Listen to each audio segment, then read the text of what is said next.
mímọ́ mímọ́ s'Olódùmarè, ojú ẹlẹ́ṣẹ̀ kò lè rí ògo rẹ̀. Mímọ́ mímọ́ mímọ́ mímọ́ s'Olódùmarè, ojú ẹlẹ́ṣẹ̀ kò lè rí ògo. Mark orí kẹtàlá bẹ̀rẹ̀ láti ẹsẹ̀ kẹta. Jésù sọ fún àwọn ọmọ ẹ̀yìn pé ohun tó máa jẹ́ àmì nìyí, COVID-19 kò gbọ́dọ̀ jẹ́ ìbẹ̀rù fún ọmọ Celestia, nítorí tó tọ́wọ́ ń sọ fún wa ni pé nígbà tó bá di ìgbẹ̀yìn ayé tí ayé lọ sópin, àmì yóò wà. Àmì yìí ni àmì àjàkálẹ̀ àrùn. Ìwé Mark orí kẹta gbọ́dọ̀ kí n gbọ́. Jésù jókòó lórí òkòlítì. Ó kọjú sí tẹ́ḿpìlì láti gbàdúrà. Pétérù, Jákọ́bù, Jòhánù àti Áńdù wọ́n bi Jésù léèrè ní ìkọ̀kọ̀ wípé sọ fún wa nígbà wo ni nǹkan wọn yóò ṣẹ, kí ni yóò ṣe àmì, nígbà tí gbogbo nǹkan wọn yóò ṣẹlẹ̀. Jésù dá wọn lóhùn wípé ó bẹ̀rẹ̀ sí sọ fún wọn pé ẹ kíyèsára, hallelujah, mò ń bọ̀. Ohun tó láti ṣe ní àkókò yìí nìyẹn. Àkókò COVID-19 kò gbọ́dọ̀ jẹ́ ìbẹ̀rù fún ọmọ Celestia, kò gbọ́dọ̀ jẹ́ ìbẹ̀rù fún ọmọ Celestia. Ó jẹ́ àmì ìgbẹ̀yìn ayé. Ohun tí mo sọ fún ẹ nísìnyí àmì ìgbẹ̀yìn ayé. Bí o bá wá ṣe àkíyèsí, Celestia máa pariwo tó. Ó ti pẹ́ Celestia ti ń pariwo tó ti ń sọ fún ẹ tó lánàá gbòò. Bí o bá wo ìwé orin Celestia 276 níbẹ̀, nígbà tó ń sọ̀rọ̀ ó ní ẹ bá wa yọ ara ní Kristi fún oore tí ìjọ mímọ́ ní. Wákàtí búburú ti dé báyìí, ayé bẹ̀rẹ̀ sí gbóná, ẹlẹ́ṣẹ̀ ronúpìwàdà nínú ìjọ mímọ́ yìí, hallelujah.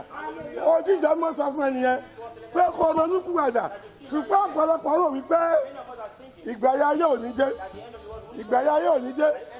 Mo wá rọ gbogbo ẹ̀yin aláṣẹ ní Celestia, ní àgbáyé, nínú ìjọ mímọ́ àti ní abẹ́ ìjọba Ọlọ́run àti ìjọba ayé, gbọ́ ó ti wà ní ìgbẹ̀yìn ayé.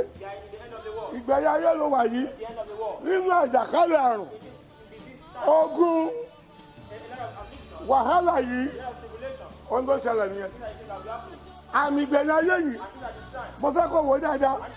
Nígbà tí Celestia ń pariwo nínú ìwé orin wa yẹn, ń ṣe lò wò dáadáa. Ọ̀sẹ̀ kẹta orin yìí ó ní láìpẹ́ bàbá kì yóò mọ ọmọ. Ṣé bàbá mọ ọmọ báyìí? Ṣé bàbá mọ ọmọ? Ó tí ìjọ ọmọ ti sọ fún ẹ tẹ́lẹ̀ nìyẹn. Mo wá ń gbà ẹ́ níyànjú. Àkókò yóò yẹ kó mọ Ọlọ́run, ó yẹ kó súnmọ́ Ọlọ́run, kó jẹ́ kíyèsára. Ọ̀rọ̀ wọ̀nyí náà la gbọ́ ní ìwé Lúùkù. Jésù náà ló sọ bẹ́ẹ̀. Lọ sí ìwé Lúùkù orí 21 verse 6 níbẹ̀. Ohun tí àwọn wọ̀nyí wọ́n jẹ́ kí ìṣàlàyé bẹ̀ fún ẹ. Jésù sọ fún àwọn èèyàn pé gbogbo ẹni tẹ́ ń kó ọrọ̀ jọ, tẹ́ ń kó ilé lókè, tẹ́ ń kọ́lé lálá, wo àwọn ohun tí àwọn wọ̀nyí èyí tó ń jọ yín lójú. Bí COVID-19 ṣe wà, àwọn ẹlòmíì tún jọ ọmọ gbé, wọ́n ṣe à ń wá owó lọ́nà. Gbọ́dọ̀ tí Jésù sọ, ọjọ́ ń bọ̀ ní Olúwa wí yẹn.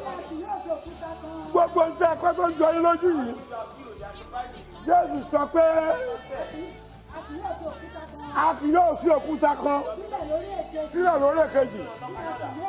Ìyẹn ni pé ní ìgbẹ̀yìn ayé gbogbo ẹ̀ la máa wó dà tẹ̀síwájú.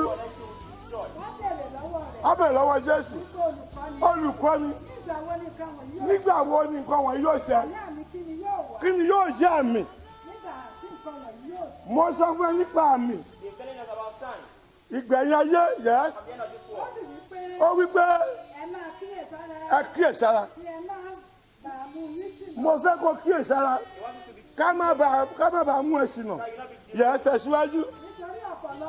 Ọ̀pọ̀lọpọ̀ èèyàn wọ́n á máa parí lórúkọ Jésù. Tó máa wí pé èmi ni Kristi náà. Àkókò ìgbà náà sì ti dé dẹ̀dẹ̀. Àkókò ìgbà náà sì súnmọ́lé o. kíyèsára àkókò ti súnmọ́ lé báyìí lọ sí verse 11 níbẹ̀. Ó sọ fún wa nípa ìgbẹ̀yìn ayé. Luke 21 verse 11 gbọ́ ìgbẹ̀yìn ayé kí ló máa ṣẹlẹ̀? Ìṣẹ̀lẹ̀ ńlá yóò ṣẹlẹ̀ káàkiri àti ìyàn àti àjàkálẹ̀ àrùn gbájú ó yẹ ìyàn kí là ń pè ní ìyàn. Gbọ́ bí gbogbo orílẹ̀-èdè ṣe ń pariwo wípé ìyàn wà, ebi ń pa wá o, ebi ń pa wá o. Láti ọ̀run ní gbogbo nǹkan wọ̀nyí ti wáyé láti fi àmì ìgbẹ̀yìn ayé hàn. Tẹ̀síwájú díẹ̀ sí ká tó dánu dúró. Ohun ẹ̀rù àti àmì láti ọ̀run sọ̀kalẹ̀ ṣé kò sọ̀kalẹ̀ báyìí?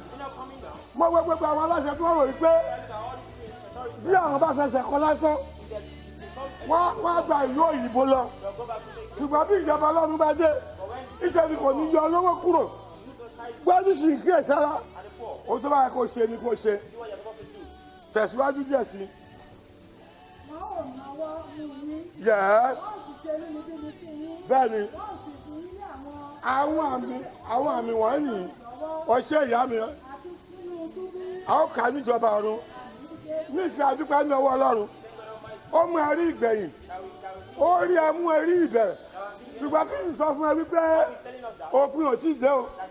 Àkókò sì wà fún ẹ láti ronú kúrò ẹ̀. Àkókò sì wà fún ẹ láti ronú kúrò ẹ̀. Àti ọmọdé àti àgbà àti èwe ẹ̀rọ onípùwàdà. Ohun tí mo ń sọ yìí ó ń jáde láti inú Celestial Church of Christ Ìtànṣán Ìmọ́lẹ̀ Parish ètò wà ní Oyèkúnlé nínú ìtọ́jà wípé àwọn olùṣàgùtàn àpapọ̀ pẹ̀lú wa. Bí ó bá jẹ́ wípé ogun kónílégbélé ìtẹ́ àwọn agbọ́n pa òfin ìjọba mọ́ gẹ́gẹ́ bí Ọlọ́run sọ pé ẹ máa bọ̀wọ̀ fún àwọn aláṣẹ tó wà ní ipò gíga.